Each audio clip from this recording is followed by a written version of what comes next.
AP deputy CM Janasena అధినేత Pawan కళ్యాణ్పై Jadcherla MLA తీవ్ర వ్యాఖ్యలు చేశారు. పవన్ కళ్యాణ్ పెద్ద అహంకారి అని ఆయన ఆరోపించారు.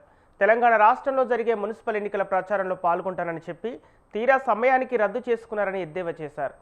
ఎన్నికల ప్రచారంలో పాల్గొన్న కనీసం డిపాజిట్లు దక్కవనే భయంతోనే ఈ నెల 7, 8 తేదీలో జరగవలసిన పర్యటనను విరమించుకున్నారని ఆయన వ్యాఖ్యలు చేశారు. పవన్ కళ్యాణ్ను ఏపీ ముఖ్యమంత్రి నారా చంద్రబాబు నాయుడు ప్రొడ్యూసర్ అని, మంత్రి లోకేష్ కో ప్రొడ్యూసర్ అని, ఇప్పుడు ప్రధానమంత్రి నరేంద్ర మోదీ కొత్త ప్రొడ్యూసర్గా తయారయ్యారని ఎమ్మెల్యే అనిరుద్ రెడ్డి విమర్శలు గుప్పించారు. పవన్ కళ్యాణ్ ఏమన్నాడు? నరదిష్టి తెలంగాణ అన్నారు. నిలబడేటోళ్ళకి సిగ్గుండాలి.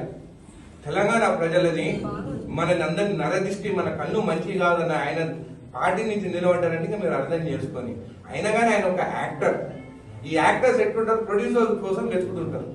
అంటే ప్రొడ్యూసర్స్ పైసలు పెడితే యాక్టింగ్ చేస్తారు. 2019 లో వితౌట్ ప్రొడ్యూసర్ పోయినాడు, ఒక సీట్ గెలవలేదు.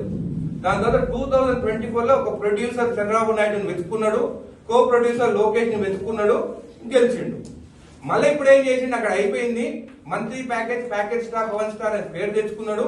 ఇప్పుడు నాకు అది సరిపోతలేదు, నా కుటుంబం పెద్దది, ఎట్లా అని చెప్తే ఇప్పుడు కొత్త ప్రొడ్యూసర్ ని వెతుకున్నాడు. ఆయన పేరు మోడీ.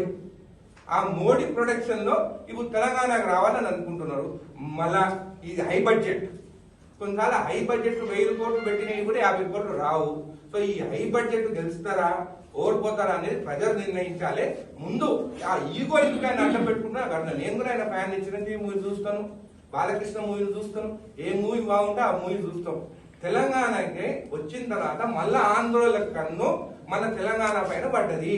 మన భూముల రేట్లు ఎక్కున్నాయి, ఆంధ్ర భూముల రేట్లు తక్కువన్నాయి. వాళ్ళు బెంగళూరు, కర్ణాటక పోతే బతకలేరు. తెలంగాణకు వస్తే మనం అమాయకున్నాము. వాళ్ళు ఏమన్నా నరదిష్టాన్ని అన్నా కానీ మనం పడి వింటున్నాము. ఇప్పుడు పవన్ కళ్యాణ్ ఏమన్నాడు? నరదిష్టి తెలంగాణ